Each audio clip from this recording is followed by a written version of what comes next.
Imagine it's September 26, 1983. You're sitting in a bunker deep beneath Moscow, surrounded by blinking screens and alarm systems. Suddenly, every screen in front of you turns red. 5 nuclear missiles launched from America, heading straight toward the Soviet Union.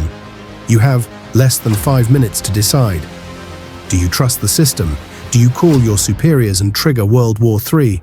Or do you trust your gut and do absolutely nothing? One man faced that choice, and what he did next saved 3 billion lives. But here's the twist. The world didn't thank him. In fact, he was punished for it. This is the unbelievable true story of Stanislav Petrov, the man who saved the world by doing nothing. Hit that subscribe button, because heroes like this deserve to be remembered.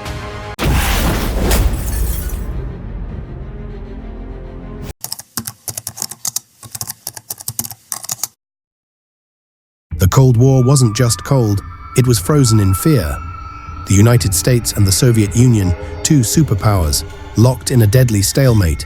Each side had enough nuclear weapons to obliterate the other and the entire planet, multiple times over.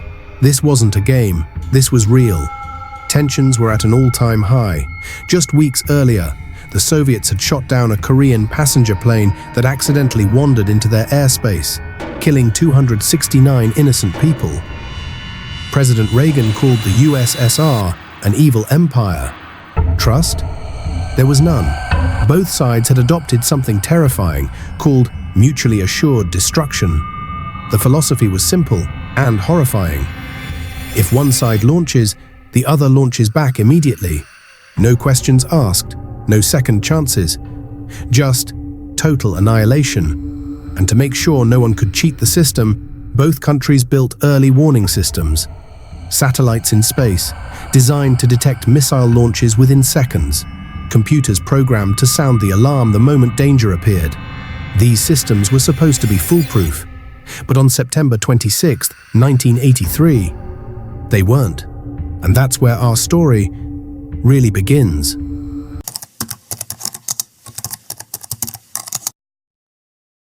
It was just past midnight, in a secret Soviet bunker called Serpukhov 15.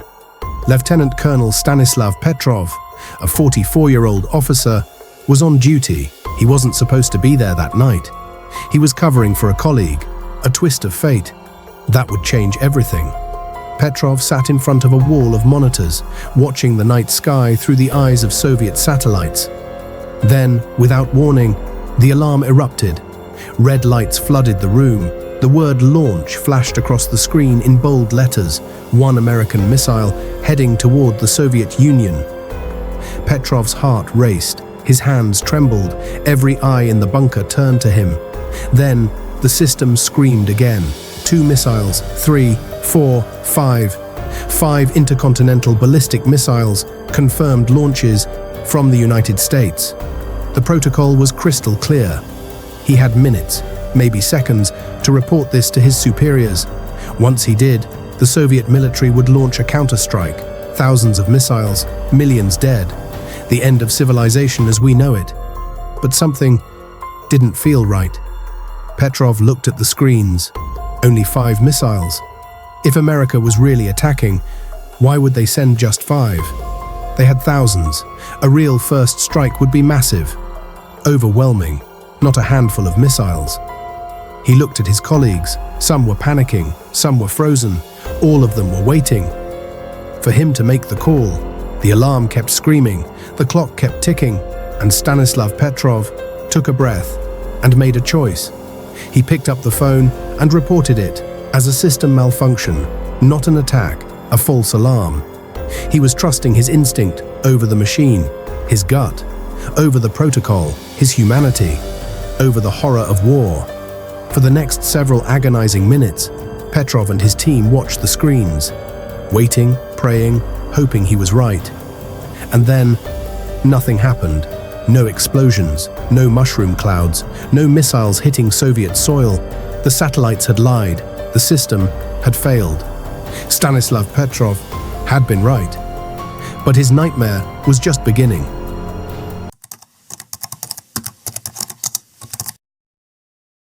You'd think Petrov would be celebrated, right?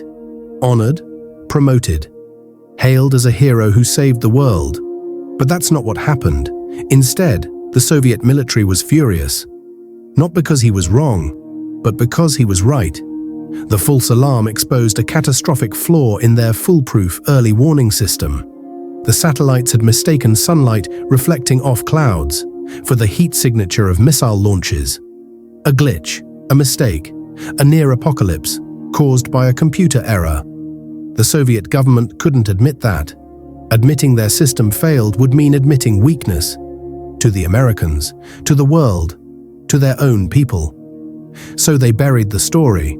Petrov was reprimanded. He was quietly reassigned. His career stalled. Instead of a medal, he received silence. Instead of recognition, he got a pension and a life in obscurity.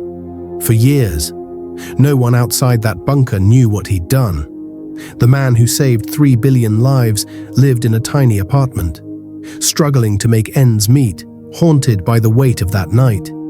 He once said, "I was just at the right place at the right time. I was no hero, I was just doing my job." But he was so much more than that.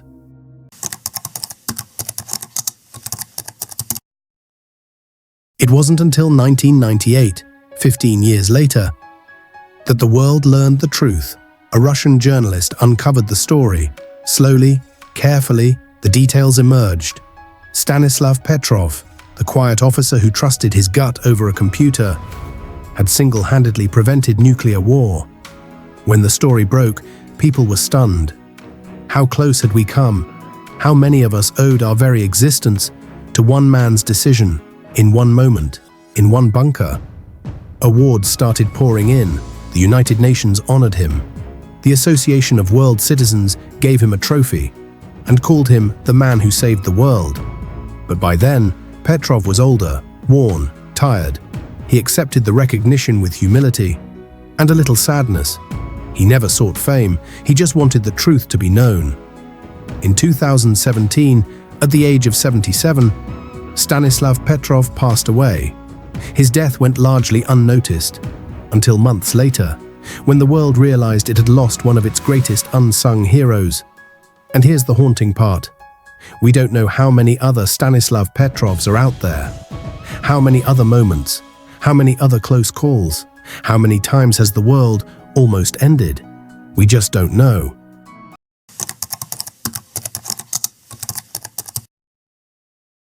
So, what do we take from this? Stanislav Petrov teaches us something profound. That sometimes the bravest thing you can do is nothing. That courage isn't always loud, it's not always action. Sometimes it's the quiet refusal to follow a broken system, the strength to trust yourself when everything around you is screaming the opposite. He teaches us that one person can change the world, one decision, one moment of clarity, one human being, choosing hope over fear. And he reminds us that heroes don't always get parades. Sometimes they live in silence. Sometimes they're punished for doing the right thing. Sometimes they're forgotten, but their impact lasts forever.